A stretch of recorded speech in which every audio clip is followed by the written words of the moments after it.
Item ಯಾವುದೇ ಇರಲಿ try ಮಾಡಿ ಆಚಿ ಚಿಕನ್ ಮಸಾಲಾ. ಅವರು ವ್ಯಸನ ಮುಕ್ತರಾಗಲು ರಿಹ್ಯಾಬ್ಗೆ ಸೇರಿದ್ರು. ಮಾಲೀಕ ಅವರನ್ನ ಕೆಟ್ಟ ಪದಗಳನ್ನ ಬಳಸಿ ನಿಂದಿಸ್ತಿದ್ದ.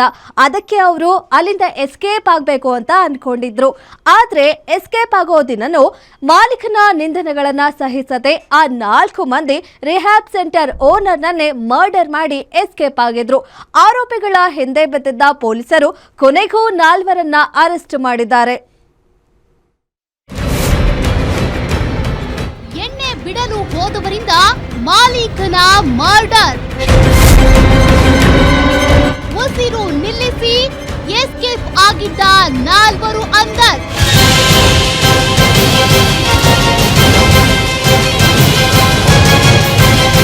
ಕುಡಿಯೋದು ಬಿಡ್ಲಿ ಅಂತ ಅವರ ಪೋಷಕರು ರಿಹ್ಯಾಬ್ ಸೆಂಟರ್ಗೆ ಕಳಿಸಿದ್ರು.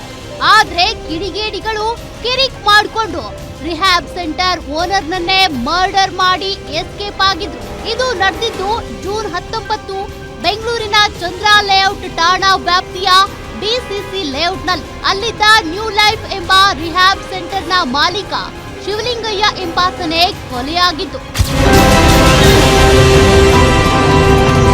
ಕೊಲೆಯಾಗ್ತಾ ಇದ್ದಂತೆ ಚಂದ್ರ ಲೇಔಟ್ ಪೊಲೀಸರು ಅಲರ್ಟ್ ಆಗಿದ್ರು. ನಿರಂತರ ತನಿಖೆ ನಡೆಸಿ ಕೃತ್ಯ ನಡೆದ 5 ದಿನಗಳಲ್ಲಿ ಆರೋಪಿಗಳನ್ನ ಬಂಧಿಸುವಲ್ಲಿ ಯಶಸ್ವಿಯಾಗಿದ್ದಾರೆ.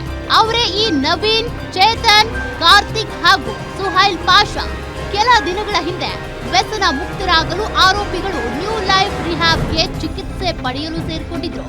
ಆದ್ರೆ ಚಿಕಿತ್ಸೆ ಹೆಸರಲ್ಲಿ ಶಿವಲಿಂಗಯ್ಯ ಅವಾಚ್ಯ ಶಬ್ದಗಳಿಂದ ನಿಂದಿಸ್ತಾ ಇದ್ದಂತೆ, ಕೆಟ್ಟ ಮಾತುಗಳಿಂದ ಬೈತಿದ್ದನ್ನ ಸಹಿಸಿಕೊಳ್ಳಲಾಗದೆ ಈ 4 ರಿಹ್ಯಾಬ್ ಸೆಂಟರ್ನಿಂದ ತಪ್ಪಿಸಿಕೊಳ್ಳುವ ಪ್ಲಾನ್ ಮಾಡಿದ್ರಂತೆ. ಆದ್ರೆ ಅಷ್ಟು ಸಲೀಸಾಗಿ ರಿಹ್ಯಾಬ್ ಸೆಂಟರ್ನಿಂದ ಹೊರಗೆ ಹೋಗೋದಕ್ಕೆ ಚಾನ್ಸ್ ಇರಲಿಲ್ಲ. ಕೊನೆ ಪಕ್ಷ ಕೊಲೆ ಮಾಡಿಯಾದ್ರೂ ಹೋಗ್ಬೇಕು ಅಂತ ಇವರು ಸಂಚು ರೂಪಿಸಿದ್ರಂತೆ. ಚಂದ್ರ ಲೇಔಟ್ ಪೊಲೀಸ್ ಸ್ಟೇಷನ್ ವ್ಯಾಪ್ತಿಯಲ್ಲಿ 5-6 ದಿವಸ ಹಿಂದೆ ಒಂದು ರಿಹ್ಯಾಬಿಲಿಟೇಷನ್ ಸೆಂಟರ್ಲಿ ಒಂದು ರಿಹ್ಯಾಬಿಲಿಟೇಷನ್ ಓನರ್ದು ಮರ್ಡರ್ ಆಗಿತ್ತು. ಅದರ ಸಂಬಂಧಪಟ್ಟ ಕೆಲವು ಎವಿಡೆನ್ಸ್ ಆಧಾರ ಮೇಲೆ ನಮ್ಮ DCP ವೆಸ್ಟ್ ಅವ್ರದ್ದು ಟೀಮ್ 4 ಜನಕ್ಕೆ ಸದ್ಯಕ್ಕೆ ವಶಕ್ಕೆ ತಗೊಂಡಿದ್ದಾರೆ. ಇನ್ನೂ ಕೆಲವರಿಗೆ ನಾವು ವಶಕ್ಕೆ ತಗೊಳ್ಬೇಕು. ಯಾಕಂದರೆ ಎಕ್ಸಾಕ್ಟ್ ಏನೇನಾಯಿತು, ಏನೇನು ಸೀಕ್ವೆನ್ಸ್ ಇದೆ ಅದನ್ನು ವೆರಿಫೈ ಮಾಡಬೇಕು. ನಾನು ಹೇಳಿದ್ರೆ ಈಗ ವೆರಿಫೈ ಮಾಡೋಕ್ಕೆ 4 ಜನ ಸಿಕ್ಕಿದ್ರೆ 7 ಜನ ಸಿಗಬೇಕು. ಇನ್ನು ರಿಹ್ಯಾಬ್ ಸೆಂಟರ್ ನಡೆಸ್ತಾ ಇದ್ದ ಶಿವಲಿಂಗಯ್ಯ ಆರೋಪಿಗಳಿಗೆ ಸರಿಯಾಗಿ ಊಟ ನೀಡ್ತಿರ್ಲಿಲ್ಲ ಎನ್ನಲಾಗಿದೆ. ಅಷ್ಟೇ ಅಲ್ಲದೆ ಬಾಯಿಗೆ ಬಂದಂತೆ ನಿಂದಿಸ್ತಾ ಇದ್ರು ಅನ್ನೋ ಆರೋಪವೂ ಇದೆ. ಈ ಎಲ್ಲಾ ಕಾರಣಗಳಿಂದ ಕೆಲ ದಿನಗಳಿಂದ ಆರೋಪಿಗಳು ಆತನ ಮೇಲೆ ಕಣ್ಣಿಟ್ಟಿದ್ದು ಹೇಗಾದ್ರೂ ಮಾಡಿ ಅಲ್ಲಿಂದ ತಪ್ಪಿಸ್ಕೊಳ್ಬೇಕು ಅಂತ ಪ್ಲಾನ್ ಮಾಡಿದ್ರು. ಅದರಂತೆ ಘಟನೆ ನಡೆದ ದಿನ ರಿಹ್ಯಾಬ್ ಸೆಂಟರ್ಗೆ ಬಣ್ಣ ಹೊಡೆಯುವ ಕೆಲಸ ನಡೀತಾ ಇತ್ತು. ಆಗ್ಲೂ ಶಿವಲಿಂಗಯ್ಯ ಆರೋಪಿಗಳನ್ನ ಕೆಟ್ಟದಾಗಿ ನಿಂದಿಸಿದ್ದಾನೆ. ಇದರಿಂದ ರೊಚ್ಚಿಗೆದ್ದ 4 ಆತನನ್ನ ಕೊಲೆ ಮಾಡಿದ್ವಿ ಅಂತ ಪೊಲೀಸರ ಮುಂದೆ ಹೇಳಿಕೆ ಕೊಟ್ಟಿದ್ದಾರೆ.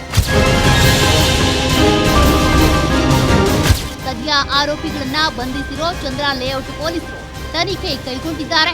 ಆದ್ರೆ ಮತ್ತೊಂದೆಡೆ ರಿಹ್ಯಾಬ್ ಸೆಂಟರ್ ನಡೆಸುವ ಮಾಲೀಕರಿಗೆ ಇದೊಂದು ಎಚ್ಚರಿಕೆ ಗಂಟೆಯಾಗಿದ್ದು, ಟ್ರೀಟ್ಮೆಂಟ್ ಹೆಸರಲ್ಲಿ ಹಲ್ಲೆ ಮಾಡುವುದಕ್ಕೂ ಮುನ್ನ ಸ್ವಲ್ಪ ಎಚ್ಚರಿಕೆಯಿಂದ ಇರೋದು ಒಳ್ಳೆಯದು.